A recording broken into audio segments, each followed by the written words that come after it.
के एक कोने में एक पुरानी झोपड़ी थी। उसी में रहती थी दो बहनें, ज्योति और मीरा। माँ बाप कुछ साल पहले आई महामारी में गुजर गए थे। उनके जाने के बाद दोनों बहनें खुद ही एक दूसरे की सहारा थे। एक दिन अपने ही धुन में झूलती हुई मीरा मंदिर से लौट रही थी। हाथ में पूजा की थाली थी, चेहरे पर वही पुरानी मासूम मुस्कान। अब आई है तू मीरा? सूरज सर पर चढ़ आया और तू फूल चोहिया बनकर घूम रही है मंदिर में। दीदी, मैं जल्दी आने वाली थी, लेकिन गौरी काकी की बकरी झाड़ियों में फंस गई थी। निकालने में थोड़ी देर हो गई। तेरा क्या है, तू तो सबकी मदद करती घूमती रहे, चाहे घर में चूल्हा जले या ना जले। दीदी, आप गुस्सा क्यों करती हो? माँ कहती थी जो दूसरों के काम आए वही इंसान कहलाता है। माँ अब नहीं है मीरा, और उनके कहे बातों की अब इस दुनिया में कोई मूल्य नहीं रही। अब कोई किसी के लिए कुछ नहीं करता। मीरा चुप हो गई। उसके चेहरे पर हल्की उदासी थी। वो झोपड़ी के कोने में रखे उस लकड़ी के संदूक तक गई जिसमें माँ की यादें अब भी सांस लेती थीं। संदूक से निकाला हुआ एक साड़ी मीरा छू के अपनी दीदी से बोली, दीदी, जब ये साड़ी माँ पहनती थी ना, तब हमें देखकर मुस्कुराती थी, कहती थी तुम दोनों एक दूसरे का सहारा बनना। मीरा की बात सुनते ही ज्योति का चेहरा नम हो गया और उसकी आंखें पल भर को भीग गई। लेकिन ज्योति अपने भावनाओं को छुपाते हुए मीरा से बोली, मैं तुझसे सख्त हूँ मीरा, क्योंकि मैं डरती हूँ अगर तुझे भी एक दिन कुछ हो गया तो मैं अकेले कैसे जीऊंगी। इस दुनिया ने मुझसे सब छीन लिया है। मैं नहीं चाहती तू भी मेरी तरह कमजोर पड़ जाए, इसलिए तुझे मजबूत बना रही हूँ। दीदी, आप कमजोर नहीं हो, आप ही तो मेरी ताकत हो। अगर आप मेरा हाथ थामे रखो तो दुनिया की आंधी भी मुझे हिला नहीं सकती। मीरा की बात सुन के ज्योति के चेहरे पर उसके माता पिता के जाने के बाद पहली बार हल्की सी मुस्कान आई। उसी समय गांव की पगडंडी पर तीन परछाइयां उनके झोपड़ी की तरफ बढ़ रही थीं। धर्मपाल, बिमला और उनका बेटा कमल। वह थे बहनों के सगा चाचा चाची। अरे ज्योति, कैसी है मेरी बच्ची? तू ठीक तो है ना? बहुत मुश्किल से जिंदगी बीता रहे होगे ना भैया भाभी के जाने के बाद। हम ठीक हैं चाचा जी, अब जो है उसी में खुश हैं। खुश? झोपड़ी में? तुम्हारे हिस्से की जमीन को हमारे नाम कर देती तो हम तुम दोनों को अपने यहाँ रहने देते। तुम दोनों बहुत खुश रहती हमारे साथ। हाँ माँ, तुम सही कह रही हो। इनका घर भी पुराना हो चुका है और अब ये जमीन भी यूं ही पड़ी है, बर्बाद हो रही है। ये सब सुन के ज्योति की आंखों में आग सी चमक उठी। हमें किसी की जरूरत नहीं। बाबूजी की जमीन हमारी माँ और बाबूजी की आखिरी निशानी है, उसे हम यूं ही नहीं छोड़ेंगे। अरे बेटी, तुम्हारी जो खेतों की जमीन है वो भी तो बंजर ही पड़ी हुई है ना। और वैसे भी दुनिया समझदारी से चलती है और औरतें खेत नहीं जोतती। देख लेना, एक दिन रोती हुई आओगी हमारे पास, तब समझ आएगा कि रिश्तेदारों से मुंह नहीं मोड़ा करते। ज्योति को ये सब सुनाकर तीनों वहाँ से निकल गए। लेकिन मीरा ये सब घर के अंदर से सुन रही थी। ये सुन के उसका चेहरा उतर गया। दीदी, क्या सच में हम अकेले पड़ जाएंगे? वो लोग हमारी जमीन लेना चाहते हैं ना? हाँ मीरा, पर जब तक मैं जिंदा हूँ कोई हमारी जमीन छू भी नहीं सकता। तुझे कुछ नहीं होने दूंगी।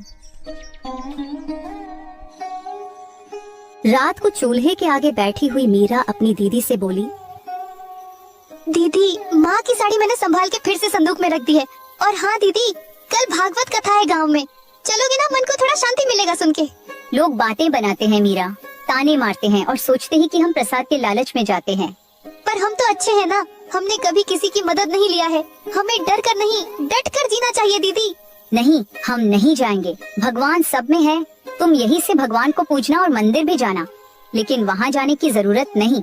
यही सब बात करके दोनों बहनें जैसे तैसे रात का खाना खा के सोने जाते हैं।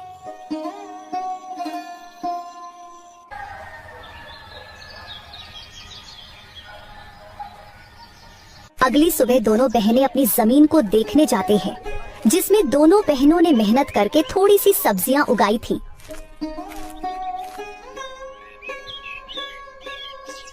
दीदी, अच्छा हुआ कि माँ बाबूजी के जाने के बाद हमने ये जमीन बेचा नहीं। अभी देखो, हमने मेहनत करके कितनी सारी सब्जियां उगाई है। अब हम किसी व्यापारी को ये बेच के थोड़े पैसे कमा सकते हैं।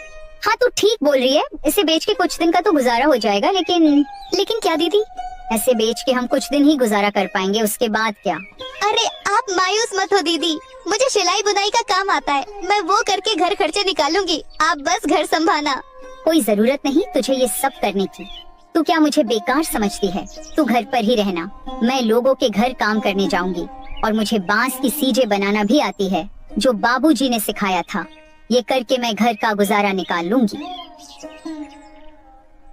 ये सब बात करके दोनों कुछ समय अपने खेत में व्यतीत करने के बाद घर आते हैं।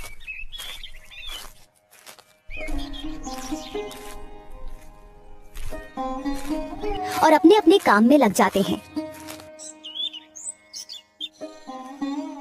रात को जब दोनों सोने जाते हैं, तब दोनों बहनें अपनी मुश्किल भरी जीवन के बारे में एक दूसरे से बात करने लगते हैं।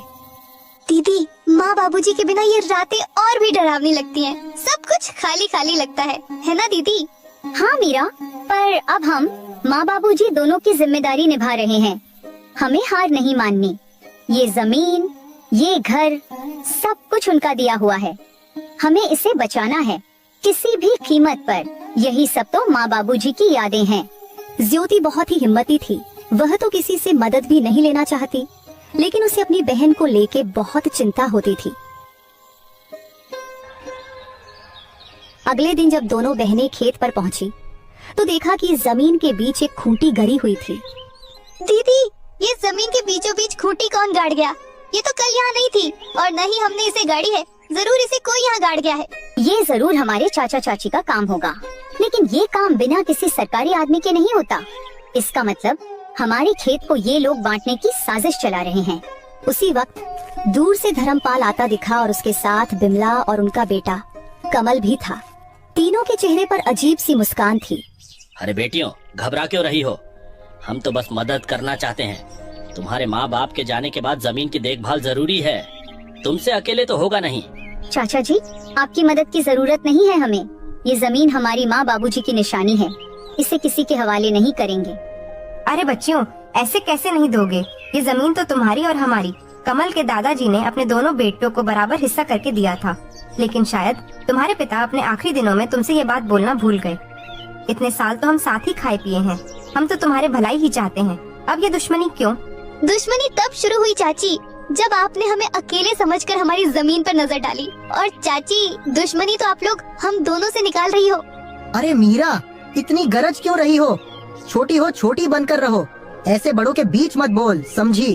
अरे जाओ, कैसे बड़े लोग जिनकी सोच छोटी होती है, वे उम्र में बड़े होके भी सम्मान के हकदार नहीं होते।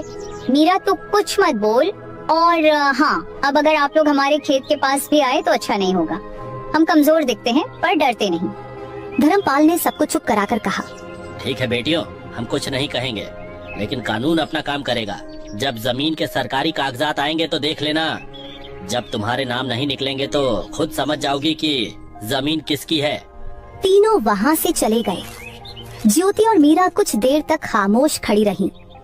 दीदी, क्या वो सच में कागज बदलवा सकते हैं? कुछ भी कर सकते हैं मीरा। लालच में आदमी अंधा हो जाता है। हमें किसी पे भरोसे नहीं करना चाहिए। अब हमें बहुत संभाल के रहना पड़ेगा। उसी दोपहर दोनों बहनें सरपंच के पास पहुंची। चौपाल में गांव वाले बैठे थे, और वहाँ पहले से ही धर्मपाल बैठा हुआ था। सरपंच जी, हम आपके पास न्याय मांगने आए हैं। हमारे चाचा चाची जमीन हड़पना चाहते हैं, और शायद पटवारी से मिलकर फर्जी कागज बनवा रहे हैं। हम अनाथ हैं, इसका मतलब ये नहीं कि हम बेबस हैं। हमें अपने माँ बाबूजी की जमीन किसी हाल में नहीं देनी। कृपया आप हमारी मदद करें। धर्मपाल जी, अगर ये सच है तो ये गांव की मर्यादा के खिलाफ है। परिवार के नाम पर ठगी करना यहाँ नहीं चलेगा। सरपंच जी, ये लड़कियां हमें बदनाम कर रही हैं। हम तो बस जमीन की चिंता कर रहे हैं। इन दोनों बच्चियों को क्या पता ये जमीन के बारे में। ये जमीन के बाद तो इनके पिता और मैं ही जानते थे। मेरा भाई तो अब इस दुनिया में नहीं रहा, इसलिए अब मुझे ही तो सब कुछ देखना पड़ेगा।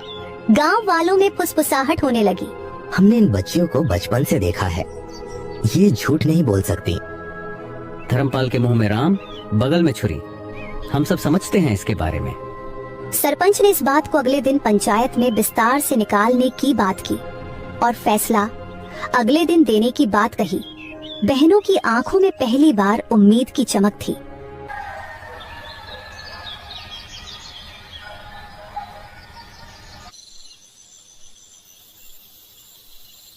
रात को झोपड़ी में दोनों बहनें आपस में बात करती हुई, दीदी क्या कल हमारा साथ देंगे गाँव वाले? देखते हैं क्या होता है। मुझे किसी पर भी भरोसा नहीं रहा है। आखिर माँ बाबूजी के जाने के बाद मदद ही कहाँ की किसी ने हमारी। हमें बस भगवान पे भरोसा रखनी होगी।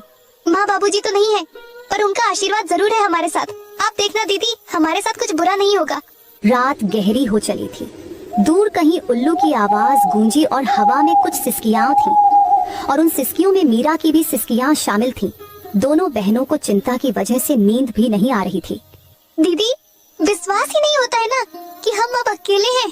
कभी कभी तो ऐसा लगता है कि बाबूजी अचानक आएंगे और मुझे गले लगा लेंगे। हाँ मीरा, मुझे भी उनकी कमी खटकती है, लेकिन तू चिंता मत कर, मैं हूँ ना। जब तक मैं जिंदा हूँ तुझे किसी चीज की कमी नहीं होने दूंगी।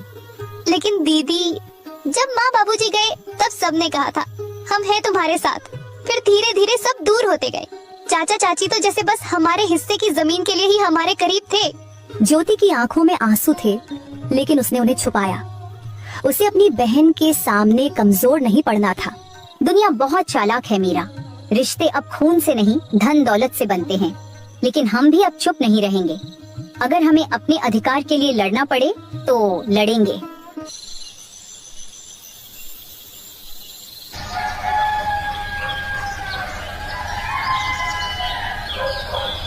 सुबह होते ही गांव में एक अफवाह फैल गई कि धर्मपाल अब पंचायत से कहकर जमीन अपने नाम करवाने की तैयारी कर रहा है।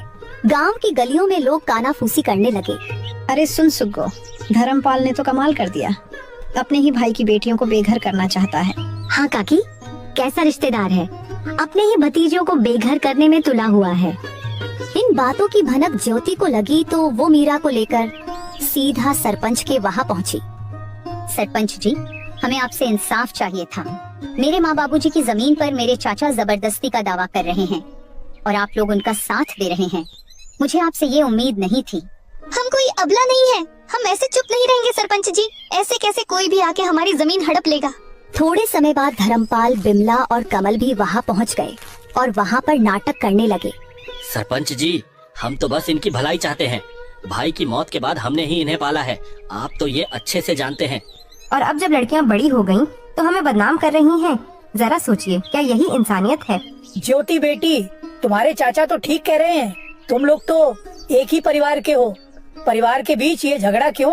वैसे भी सरकारी कागजात के हिसाब से तुम्हारी जमीन में इनका भी हक है। ऐसे कैसे सरपंच जी, ये लोग हमारी मजबूरी को देखकर हमारा फायदा उठाने आए हैं। ये कोई परिवार नहीं है, ये बस जमीन के लालच में परिवार होने का दिखावा कर रहे हैं। ये सब बात चल ही रही थी कि तभी पटवारी भी वहाँ आ जाता है। हरीश चंद्र की जमीन कानूनी तौर पर सिर्फ उनकी नहीं है, इसमें उनका भाई धर्मपाल का भी हिस्सा है। ऐसे कैसे? तुम लोग तो बस कागजात के बारे में बोल रहे हो, लेकिन क्या सबूत है कि हमारी जमीन का चाचा जी भी हिस्सेदार है? हाँ ज्योति बेटिया, बात तो सही कह रही है। तुम लोग कुछ पुख्ता सबूत भी पेश करो, तब जाके मैं पंचायत बुलाकर सही फैसला ले पाऊंगा। सरपंच के मुंह से ये सुनने के बाद धर्मपाल, बिमला और कमल थोड़ा हताश जैसे नजर आए और वे लोग वहाँ से निकल गए। अरे पटवारी, तुम किसका इंतजार कर रहे हो? तुमको नहीं जाना उनके पीछे पीछे कितने पैसे खिलाए थे मेरे चाचा ने? ज्योति की ताना सुन के पटवारी शर्म से वहाँ से निकल जाता है। बिटिया, मुझे गलत मत समझना। मेरे आंखों के सामने जो आया मैंने उसे ही सच मान लिया। इस बार मैं अच्छे से जांच पड़ताल करके एक नतीजे में पहुंचूंगा। आगे से मैं धर्मपाल के बातों में नहीं आऊंगा। और वे लोग तुम दोनों के मजबूरी का फायदा उठाना चाहते हैं तो मैं तुम लोगों को न्याय और उन लोगों को कड़ी सजा दूंगा। सरपंच के मुंह से ये सुन के दोनों ने थोड़े राहत की सांस ली और थोड़ा शक, थोड़ी खुशी के साथ घर लौटे।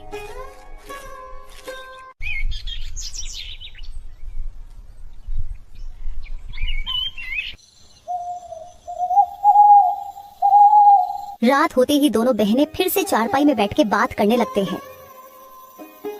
दीदी, आपको क्या लगता है कि हमारी जमीन हमारे पास रहेगी या फिर हमारे कपटी चाचा चाची को मिलेगी? हाँ मीरा, मैं भी वही सोच रही हूँ। उन लोगों का कोई भरोसा नहीं। वे लोग इतने लालची हैं कि हमारे साथ कुछ भी कर सकते हैं। माँ बाबूजी के जाने के बाद उन लोगों ने अपना असली रंग दिखना शुरू कर दिया है। यही सब चिंता में दोनों बहनों ने मुश्किल से अपनी रात काटी।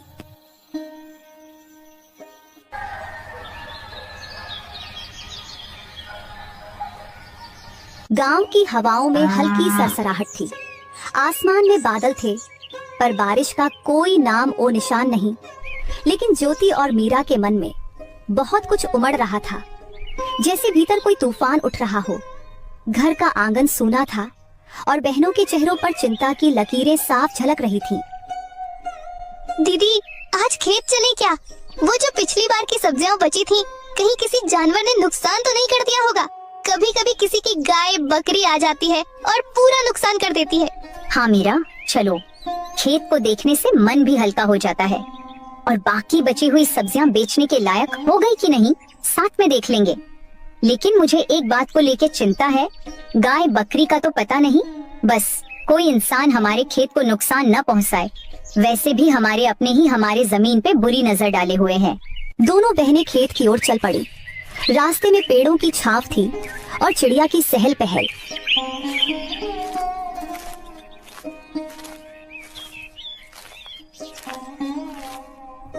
जैसे ही दोनों खेत के पास पहुंची, मीरा ने दूर से किसी की परछाई देखी। दीदी, वो देखो, वो कमल ही है ना? कमल उनके सामने खड़ा हो गया।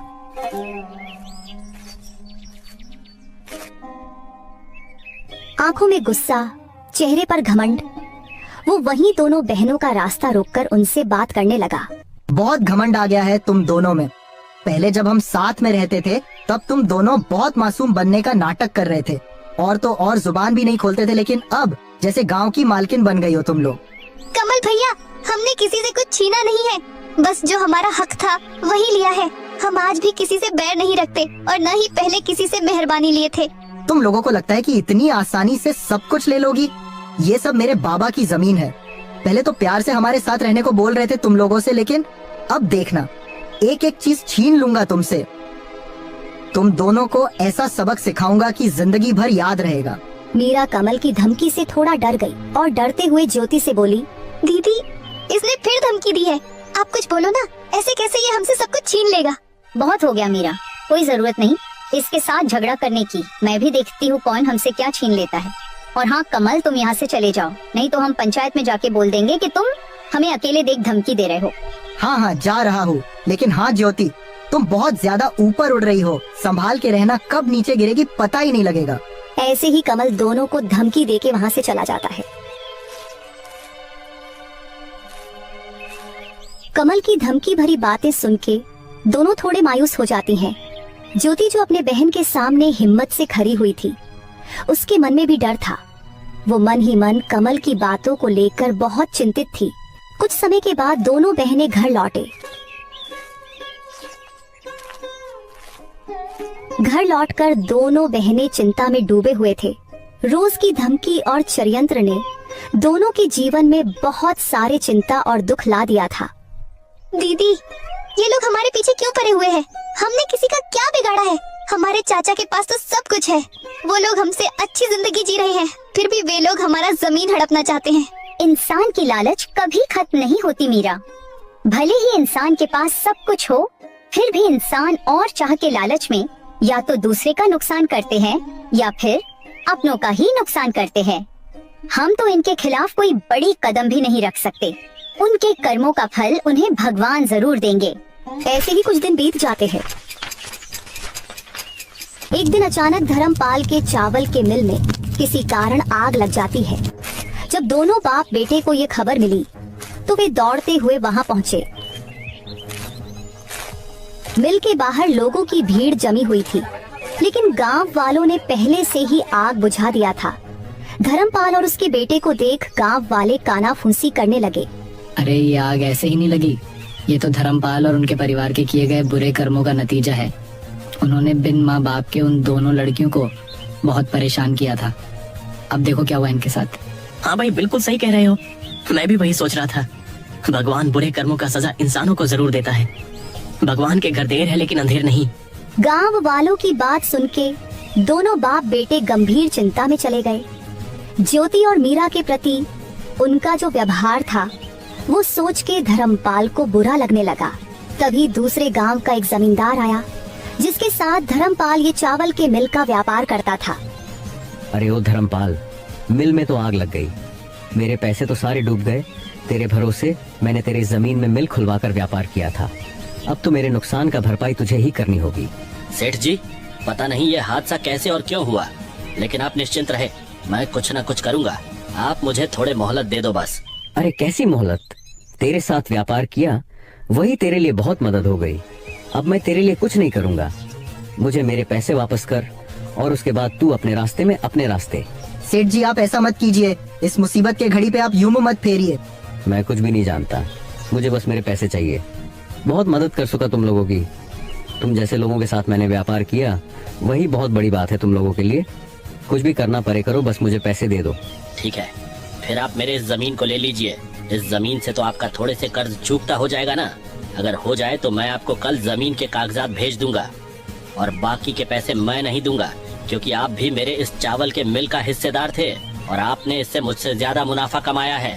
अब इसका पूरा नुकसान मैं अकेला क्यों झेलूं? ऐसा है क्या? ठीक है, तू मुझसे दुश्मनी मोल ले रहा है, देख लूंगा तुझे।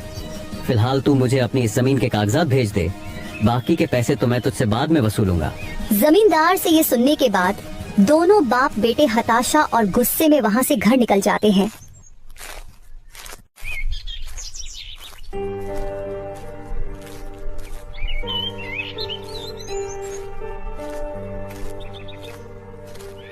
घर जाके धर्मपाल अपनी पत्नी से आज के दुखद हादसे के बारे में दुखी मन से बताता है। अरे भाग्यवान, हमारे साथ ये क्या हो गया? हम तो पल भर में बर्बाद हो गए, पूरा कारोबार, जमीन सब कुछ छीन गया। अब तो बस ये घर ही बचा हुआ है। मुझे पता है ये सब भगवान हमारे बुरे कर्मों का फल दिया है हमको। ये जी, आप ऐसे मायूस मत हो, कुछ रास्ता होगा। हम ऐसे कैसे बर्बाद हो गए? और हाँ, आप तो वो दूसरे गांव के जमींदार के साथ व्यापार करते थे ना, उनसे मदद मांगिए ना, वो तो कुछ मदद कर देगा। अरे कैसी मदद माँ, वो आदमी मदद करेगा। अरे मदद छोड़ो, उसने हमारे चावल के मिल के जमीन को भी हड़प लिया। अरे ये क्या कह रहा है तू? अगर किसी से मदद नहीं मिला तो हम क्या करेंगे इस मुसीबत के घड़ी में? छोड़ो भाग्यवान, जो हुआ है वो सब अपने ही बुरे कर्मों का नतीजा है। तुम खुद ही सोचो, हमने मेरी दोनों भतीजियों को कितना दुख दिया है, उसी का पाप लगा है हमें। हाँ माँ, बाबूजी बिल्कुल सही कह रहे हैं, हमने पाप किया है। हमें अब इसी दुनिया में पापों का फल भुगतना पड़ेगा। पता नहीं बिना पैसों के अब ये घर कैसे चलेगा। हाँ कमल बेटा, तू सही बोल रहा है। अब हम ये घर कैसे चलाएंगे? हमें तो गांव में कोई मदद भी नहीं करेगा। ज्योति और मीरा के ऊपर किए अन्याय के लिए गांव वाले भी हमसे नाराज है। ऐसे तो हम सड़क पे आ जाएंगे। ये सब बात करके तीनों बहुत उदास हो जाते हैं और तभी इस उदासी भरी माहौल में बिमला बोल पड़ती है। ये जी, मेरे मन में एक विचार आया है, क्यों न हम ज्योति और मीरा के पास जाके उनसे मदद मांगे और साथ में उनसे हाथ जोड़ के माफी भी मांग लेंगे। मदद? कैसी मदद माँ? वे दोनों हमारी कैसे मदद करेंगे? उनके पास तो मदद करने के लिए कुछ भी नहीं है और न ही वे मदद करेंगे। आखिर इतना दुख जो दिया उनको हमने। अरे क्या बोल रही हो तुम? पागल हो गई हो क्या? कितना परेशान किया है उनको। अब किस मुंह से जाऊंगा उनके पास मदद मांगने? और वे तो खुद ही कितनी मुश्किल से जी रहे हैं, हमारी क्या मदद करेंगे वे? अरे आप लोग थोड़े शांत हो जाइए। हम उनसे पहले दिल से हाथ जोड़कर माफी मांगेंगे और उसके बाद हम उनकी जमीन पर खेती करने की इजाजत मांगेंगे और खेती का जो भी मुनाफा होगा उनको भी आधा देंगे और हमारा भी जैसे तैसे गुजारा हो जाएगा। और हाँ, मैं इस बार लालच में नहीं बोल रही हूँ, मैं बुरी परिस्थितियों के चलते बोल रही हूँ। तुम बात तो ठीक ही कर रही हो। हमें तो कोई मदद करेगा नहीं और हमें तो ज्यादा कुछ काम भी नहीं आता, बस थोड़ा खेती बाड़ी जानता हूँ मैं। और अगर वे लोग मदद के लिए मन जाए तो कमल भी मेरी खेती में मदद कर देगा। हाँ बाबूजी, मैं करूँगा मदद। चलिए बात करने जाते हैं उनसे, और अगर वे मदद नहीं भी करे तो कम से कम माफी की उम्मीद तो रख ही सकते हैं। ये बोल के तीनों ज्योति और मीरा के घर पहुँचे।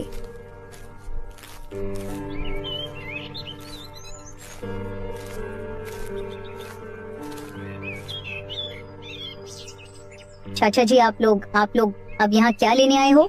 ज्योति बेटी, हमारा चावल के मिल पे आग लग गई है, हम तो पूरा बर्बाद हो गए।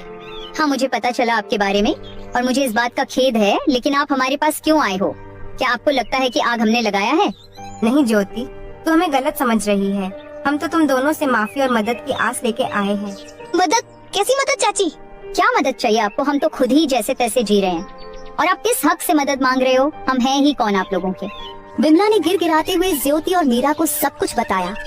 और ये सब बात होते समय धर्मपाल और कमल शर्म से अपनी सिर झुका लिया था। मीरा बिमला की बात सुन के बोली, हम मदद करेंगे चाची, जो हुआ सो हुआ। आखिर आप लोग हमारी चाचा चाची है, हम आपके साथ हैं। क्या बोल रही तू मीरा? पागल हो गई है क्या? भूल गई कितना दुख दिया है इन लोगों ने हमें? और हमारे बुरे समय में ये लोग कहाँ थे? अब क्यों मदद करेंगे हम इनकी?